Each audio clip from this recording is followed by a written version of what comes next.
প্রশান্ত মহাসাগরের বুকের মাঝে এক টুকরো নির্জন দ্বীপ। চারপাশে শুধু নীল জল আর নীল আকাশ। আর সেই দ্বীপে দাঁড়িয়ে আছে শত শত বিশাল পাথরের মূর্তি, নীরব, অথচ যেন হাজার বছরের রহস্য লুকিয়ে আছে তাদের মুখে। এই রহস্যময় মূর্তিগুলোর নাম মোয়াই। চিলির দূরবর্তী ইস্টার দ্বীপে দাঁড়িয়ে আছে তারা। কিন্তু প্রশ্ন হলো, এরা কারা? কেনই বা এখানে দাঁড়িয়ে আছে? নমস্কার বন্ধুরা, আমি কাকলি।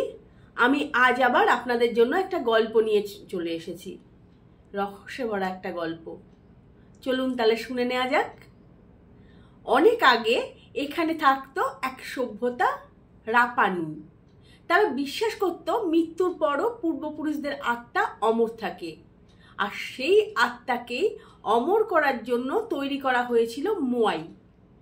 গোত্রের নেতা বা প্রভাবশালী মানুষ মারা গেলে তার সম্মানে বানানো হতো এই মূর্তিগুলো।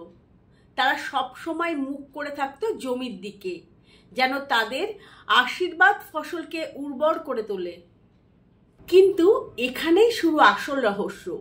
এক একটা মোয়াইয়ের ওজন 14 টন, আর সবচেয়ে বড়টির ওজন 75 টন।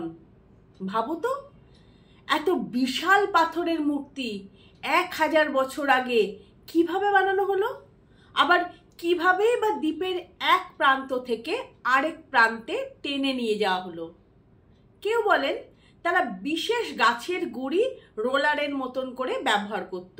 আবার কেউ বলেন দড়ি দিয়ে বেঁধে দুলিয়ে দুলিয়ে মূর্তিগুলোকে হাঁটিয়ে নিয়ে যাওয়া হতো।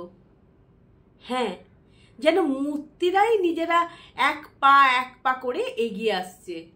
অবিশ্বাস্য শোনালেও এই কৌশল বিজ্ঞানীরা আজকের দিনে পরীক্ষায় সফল হয়েছেন।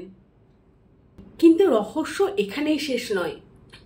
ইস্টার দ্বীপে এখনো পড়ে রয়েছে বহু অসম্পূর্ণ মোয়াই, যেন হঠাৎ সময় থেমে গেছে। কেন শেষ করতে পারেনি রাপানুই মানুষগুলো? খিদে, যুদ্ধ, নাকি প্রকৃতির অভিশাপ? আজও কেউ নিশ্চিতভাবে জানে না। আজও প্রতিটি মোয়াই দাঁড়িয়ে আছে নীরব প্রহরীর মতো, যেন এক একটি মূর্তি এক একটি ইতিহাসের পাতা, যা আমাদের ভাবায়, টানে আর রহস্যের ভেতরে ডেকে নেয়। তাহলে বলো, এই মোয়াই কি শুধু পাথরের মূর্তি, নাকি এর মধ্যে লুকিয়ে আছে তাদের ভেতরে 1000 হারিয়ে যাওয়া সভ্যতার অমর আত্মা? কেমন লাগলো ইস্টার দ্বীপের মোয়াই রহস্য? যদি ভালো লাগে লাইক, শেয়ার আর কমেন্ট করবেন। ভালো থাকবেন সবাই।